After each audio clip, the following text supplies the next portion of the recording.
पाठीमागे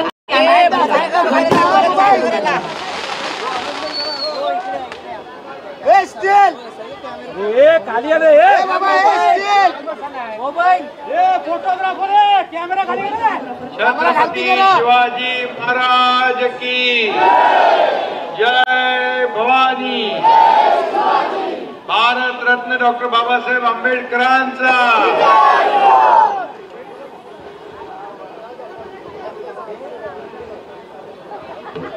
मोबाईल आजच्या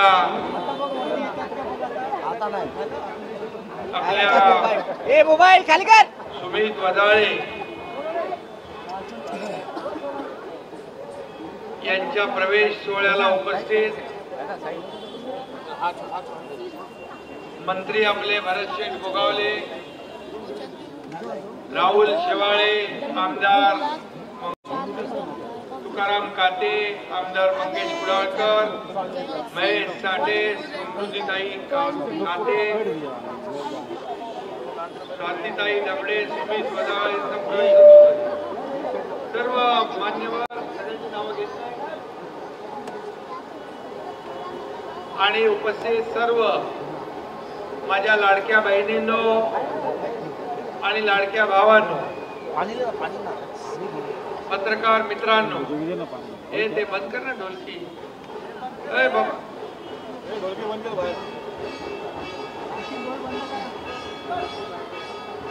हे बघा बाहेरच्या बाजूला जे वाद्य वाजतंय ते बंद करण्यासाठी कोणीतरी सांगा, विनंती। सुमित वजाळे हा एक सर्वसामान्य लोकांसाठी लढणारा एक नेता आहे, कार्यकर्ता आहे। हे बाहेर बंद करा ना ढोल। बाउन्सर्स कोणीतरी पटकन जावा, बाहेरच्या बाजूला जे वाद्य चालू आहे ते बंद करण्यासाठी विनंती करा प्लीज। मी पोलीस डिपार्टमेंट मधील सदस्यांना विनंती करते, आपण थोडंसं पाठीमागे जे वाद्यवादन चालू आहे थोडंसं बंद करण्यासाठी विनंती करा। आज दिवसभर अनेक पदाधिकारी, नगरसेवक यांचा प्रवेश झाला। नगरचे, अहिल्यानगरचे 12 नगरसेवक आणि महापौर शिवसेनेमध्ये आज दाखल झाले। मुंबईतले अनेक नगरसेवक, विभाग प्रमुख, नव्या मुंबई, पनवेल, महाराष्ट्रभरातून अनेक लोक आज शिवसेनेमध्ये प्रवेश करतात। खरं म्हणजे बाळासाहेबांचे विचार, आनंद दिघे साहेबांची शिकवण या ठिकाणी आदर्श मानून आम्ही राज्याचा कारभार या ठिकाणी करतोय। गेले 2.5 वर्ष आपण पाहिलं की या राज्यामध्ये सर्वसामान्यांचं सरकार, गोरगरिबांचं सरकार, आणि म्हणून सरकार म्हणून सर्वसामान्य माणसाच्या जीवनामध्ये बदल घडला पाहिजे, त्याच्या जीवनामध्ये सुख, समाधान, आनंद मिळाला पाहिजे। म्हणून आम्ही एकीकडे विकास प्रकल्प पुढे नेले, त्याला चालना दिली। महाविकास आघाडीने जे बंद पाडले ते आम्ही सुरू केले, आणि दुसरीकडे कल्याणकारी योजना, मुख्यमंत्री माझी लाडकी बहीण योजना सुरू केली। याच्यामध्ये किती लोकांना त्याचा फायदा झालाय? हात वरती करा बघा, लाडक्या बहिणी किती आहे। आणि लाडक्या बहिणींना त्यांचं योजना बंद करायला सावत्र भाऊ कोर्टात गेले, आणि मी तेव्हा म्हणालो, हे सावत्र दुष्ट भावांना निवडणुकीमध्ये बरोबर जागा दाखवा। तुम्ही एवढी जागा दाखवली की त्यांचं फार नायनाटच झाला।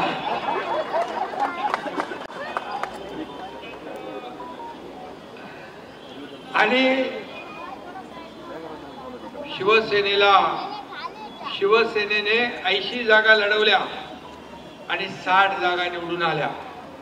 आणि समोरचे लोक म्हणतात आम्ही शिवसेना, त्यांनी 97 जागा लढवल्या आणि किती निवडून आल्या? 20 जागा. अरे तुम्ही नुसते आमच्या आरोपच करत बसले, शिव्याच घालत बसले. लोकांना शिव्या आवडतात का? लोकांना आरोप आवडतात का? लोकांना काम करणारी माणसं आवडतात, काम आवडतं, विकास आवडतं, योजना पाहिजे. आणि म्हणून 2.5 वर्षामध्ये सर्वसामान्यांचा मुख्यमंत्री म्हणून या ठिकाणी मी काम केलं. मुख्यमंत्री, उपमुख्यमंत्री, मंत्री ही पदं येतात जातात, खालचं वर होतं, वरचं खाली होतं.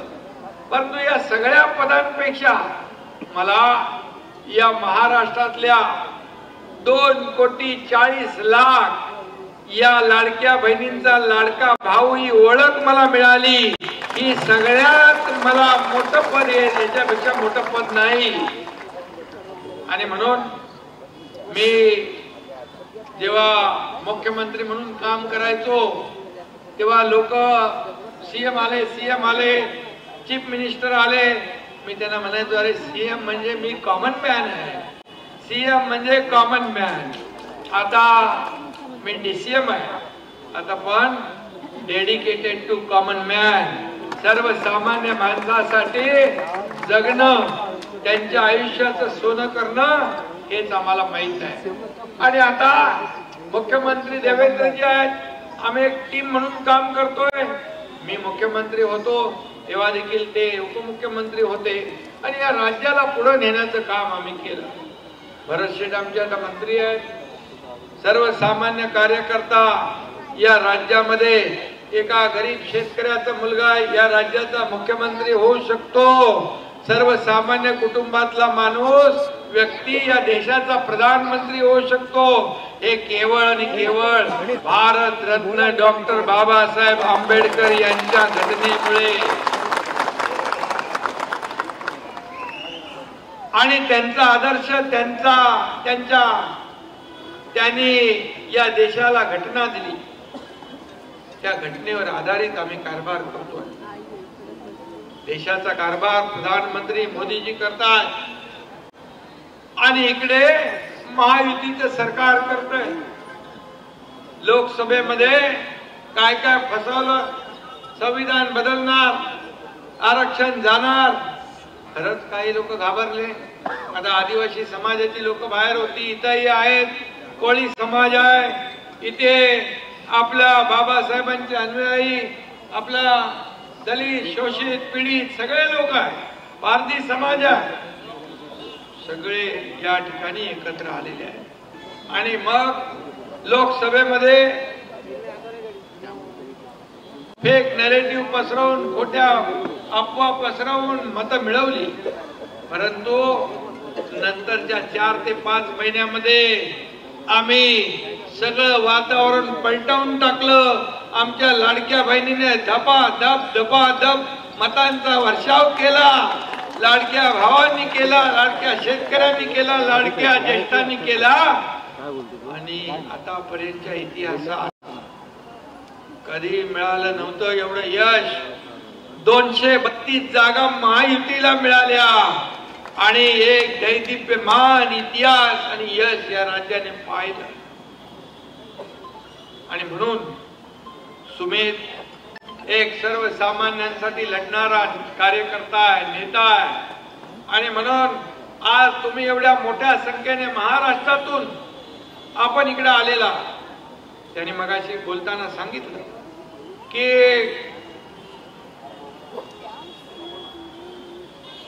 जे अडचणीत आहे, जे घरा म्हणजे काही ठिकाणी नोटिसा आल्यात, काही ठिकाणी आपल्यावर टांगती तलवार या ठिकाणी आहे आणि लोकांना मदत करायची आहे, त्याला सपोर्ट पाहिजे,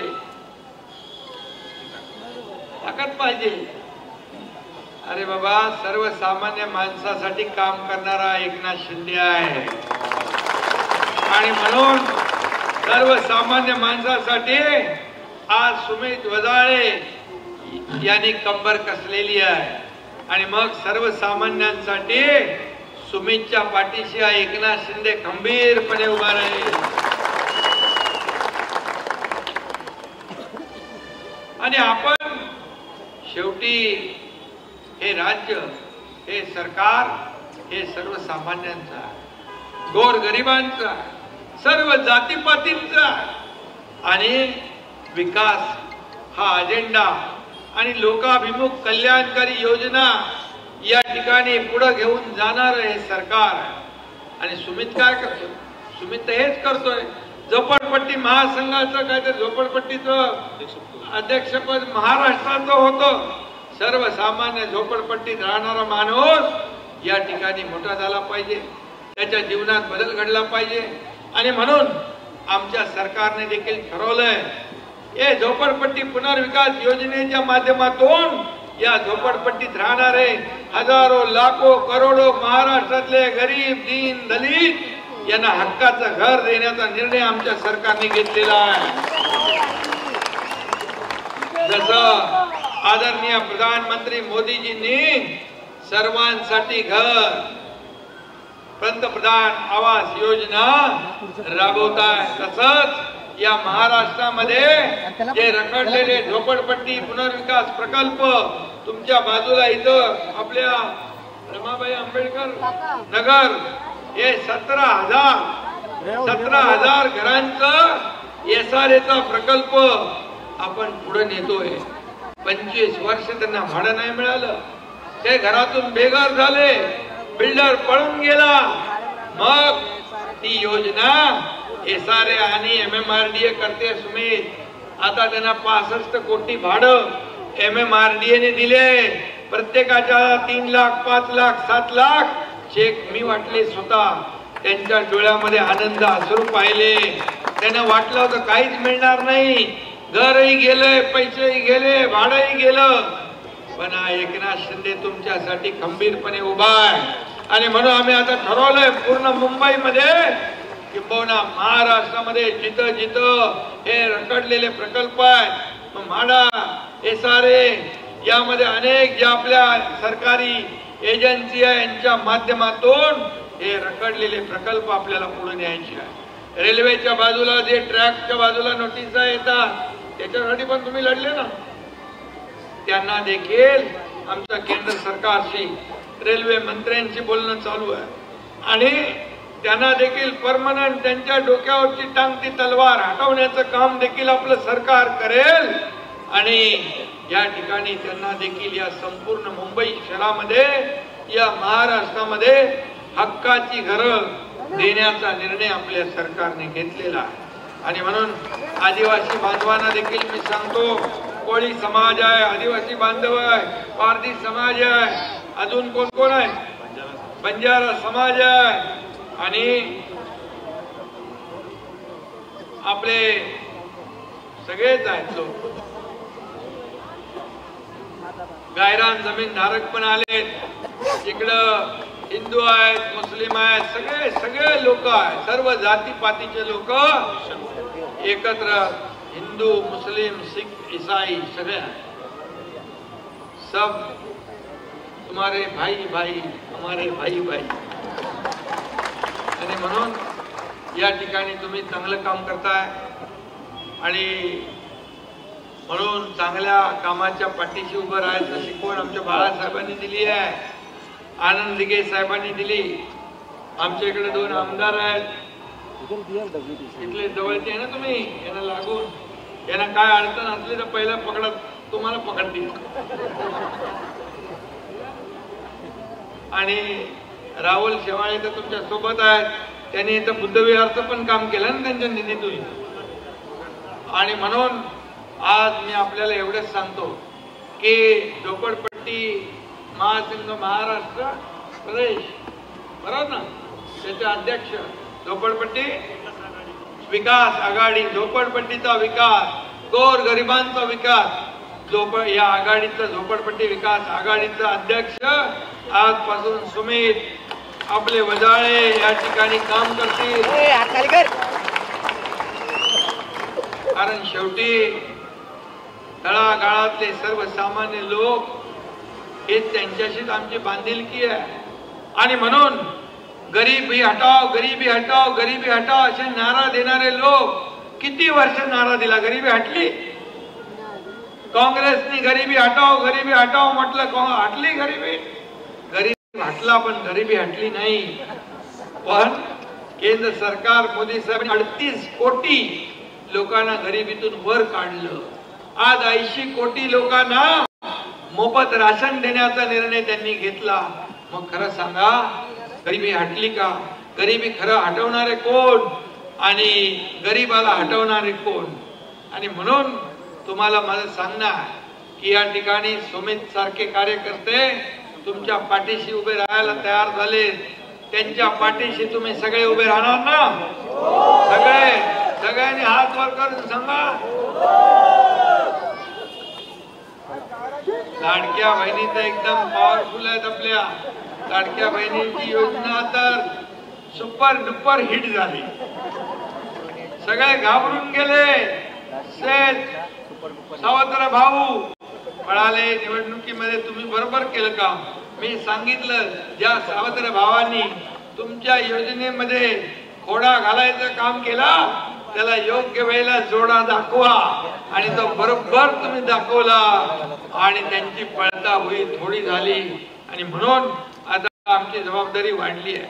आम्ही तुमच्यासाठी काम करणार, गोर गरिबांसाठी काम करणार, सर्वसामान्यांसाठी काम करणार.